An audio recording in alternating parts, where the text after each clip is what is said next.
Okay, coffee with us today. We're not want to welcome back Robert White and Alan Burt, his attorney. Robert, of course, Kennedy memorabilia collector. Alan, welcome back to the fellas. Good to see you. Morning. Welcome back to the show. Let me Alan, see. I've got to give you a microphone. We're going to use. You'll use Ron. Robert, where to begin? Where to begin? Actually, Robert's been here for about 25 minutes, and we have purposely stayed away from each other because I didn't want to blow the good conversation off the air. Did this just blow your mind? Yeah, I mean, we were here, what, a week ago, I think. Yeah. 2 weeks ago, and we told you it would be big, but I had no idea it would be as big as it was. Now, I will say this, you guys were put through the ringer, fellas. You can't imagine what it was like. Robert was like the Super Bowl winning quarterback when we walked into the convention center the first day. He and his real attorney, Robert Adler, were surrounded about 10 feet deep by people, and they just wouldn't leave him alone. It was just incredible. I mean, this made it. Did you have any idea? Do you guys have any idea that this would be front page news in Hong Kong? No, I really didn't. I had a relative of mine in Hong Kong, and he couldn't understand what I was saying on TV, but he knew it was me. So it was kind of really strange. I mean, CNN, the Today Show, limousines, it was a whirlwind. And honestly, you know, this wasn't all a good whirlwind. No, absolutely not. You guys were gut punched. Some would say sucker punched. We were in a hotel at 11 o'clock with the auction supposed to go at 2, faxing back and forth with the Kennedy's attorney the final settlement that was supposed to take the ultimate chill off the auction. So it was up until the 11th hour, actually.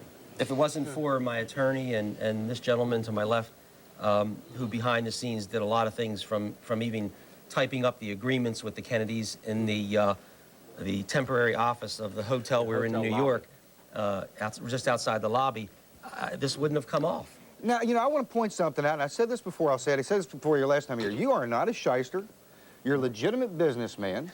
No, but this is true, and this needs to be pointed out. I mean, you do a lot of charity stuff. You're very giving of yourself. It's not like, you know, you're some guy going, hey, mister, you want to buy a watch? No. Meet my sister? I've been around forever. Yeah, you have. We gave more to the government and to the Kennedys than we sold at the auction in order to get to the auction. He's more magnanimous than you want to believe. In some of those details, we can't, because of agreements, get into. Right. Which we understand. No, I mean, you know, it's, I'd love to say, hey, you know, tell me, I won't tell anybody, do a Connie Chung, but... No, the support that people like yourself and the media have given me locally. I mean, I've always been affable with the media on any station locally, radio. Right. I used to do the Elaine Stein show on another, you know, all the time. so you know, I was always, you know, kind to everybody, and they were kind to me. But this is where they could have easily turned on me. I think, you know, a friend of ours here, Michael Olesker, kind of shot me. And used words like hustle, and it was terrible to me, because the first time I met Michael, he tried to hustle me on a baseball that he had signed by the Dodgers, and he was asking me what it's worth, and I said, why don't you save it for your kid? And so, I mean, there's this dichotomy. He's been dying to tell you this. Yeah, I mean, dying to tell you. And Michael, if he's watching this, he'll probably say, I don't even remember this guy, but he said I have a Brooklyn Dodger ball. But the thing, Michael's entitled to his opinion. I mean, that's why Michael Olesker commentary and Michael Olesker column. I mean, you know, What's lost on this is the damage it does to a family, because involved in this is his kids, his wife, and it's real hard for the average guy to take this pounding. But I mean, you know, it was not just a local pounding. Well, go ahead, Ron. Why did this pounding happen, in your judgment? Why did this turn of events take place? You know, We think that the conversion of family memorabilia to money is offensive as it might be to any of us. So as long as Robert was holding it and displaying it, we think that the conversion is what is upsetting to people. That's about the only thing that we could figure. and I only through the converted whole about deal. 275 items in this catalog. I have thousands more that I try to share with people, that I talk to school groups and civic groups and Kiwanis and Rotaries. You know, I'm not a bad guy, and that's why it was so offensive to me to take this pounding in a national level, because it was just, I mean, I couldn't go anywhere in New York and not be recognized, and that is scary in itself. Yeah. Because New York, nobody cares about anything, and I had people come over to me and talk to me in Central Park and places like that. And I was waiting to get pounded, but they were nice to me. Yeah. So the public overall was nice to you. Yeah. But the media... The media was not, but the public, all in general, were were great to me, and collectors were really great to me because they represent me as the icon of collecting now. Of like I stood up for them. Well, see, it's really interesting. So we do a thing, for those of you just joining us, about 10 minutes to 6, we do a thing called What Do You Think? And it's a man on the street interview, basically. And the question this morning was, if someone acquires someone else's property legally or it is willed to them, if it's all above board, is it their right to do anything with it they want? Legally and morally. And everybody, to a man and a woman, said, your property, you do what you want with it.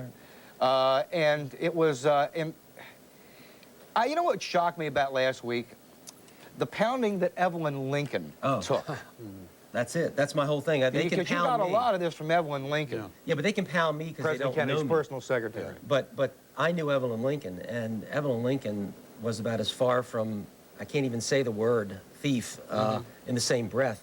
I had a lot of Evelyn Lincoln friends and people call me and just were just appalled by this. Please don't confuse me with the facts. Yeah, that's what it is. What do you mean? Well, I mean, the fact that she owned it and the fact that she had it and the fact that it was legally Robert's, don't confuse me with that. We just want it. Yep. You know, the only question that I would have, and you know, to be honest with you, I mean, I tried to bring up both sides to the story. My only question would have been, you know, the kids themselves who were bent out of shape about this were too young after their father was killed. This man was killed. You know, assassinate is a nice antiseptic word. Their father was killed. Right. They were too young to be able to go in and say, I want that. That was my daddy's. What was he, 3 maybe? Oh, yeah. She was much younger. Yep. I mean, you know, not that much She older. was younger, under, yeah. under 7, He I doesn't even guess. remember the White House. Of course not. That would be my only thing that they would say, you know, yeah, that was my dad's comb. Or, you know, you understand what I mean? So and I know that you dealt with them on some levels. You gave them correspondence. Well, it was the Justice Department. It was The Assassination Review Board. Assassination It Review was, Board. we've had a call from... National Archives. That's correct. The Kennedy Library, the Kennedy Foundation, the Kennedy family. It was like dealing with multiple heads. It was intriguing. Wow. But this didn't come to fruition until an auction was announced. Yeah, December of Show me the last money. year. Yep. Yep. Man. Would you do this again? And if so, would you have done it any differently? Because you've been through a lot. No, I wouldn't do it again. But I learned a lot that unfortunately I wish I never would have learned. But the worst thing at all, as Marty said, was the downplay of Mrs. Lincoln. Because she was a great friend of mine over a span of 30 years. I mean, knew my family, participated in family functions, knew my kids. They were wonderful people, Mr. and Mrs. Lincoln. And I can't take that back. And that's the worst thing. I want to do something to make it better, but I can't. It's already out there. You know, it's really interesting. And, you know, I got to tell you the truth. I would love to meet John Kennedy and Carolyn Kennedy. I really would. It's just, you know, this is a story that's too big for just the 7 or 8 minutes we've done. You need to know that there's like 65 other consigners that have Kennedy memorabilia, a lot of whom was given to like Robert. So it's not as though Robert is the sole source of this. He's a primary source and benefactor of the Lincolns, but there's a whole history of things being given away. Well, see, that didn't come out that you were given, put this in your auction for me. Right. See, that like an antique dealer accepts you. That really never came out. That's very interesting. Fellas, listen, we got to move along with this thing. Thanks for coming back. You guys said you'd come back in here. This is my first interview afterwards. Wow. Yeah, That's we it. like you. I mean, I'm sitting there appreciate it. watching CNN going, these guys are going to be on my show Monday. Yeah, Well, yeah. well, listen, Alan, you know, you guys are honest, forthright. You haven't ducked any Thanks questions. for everything, and thanks for all the people that Thanks for care. having us back. Thank you. I tell you what, we'll stay in touch, and there's the address coffee with. We got to throw it to the break, and we're coming right back.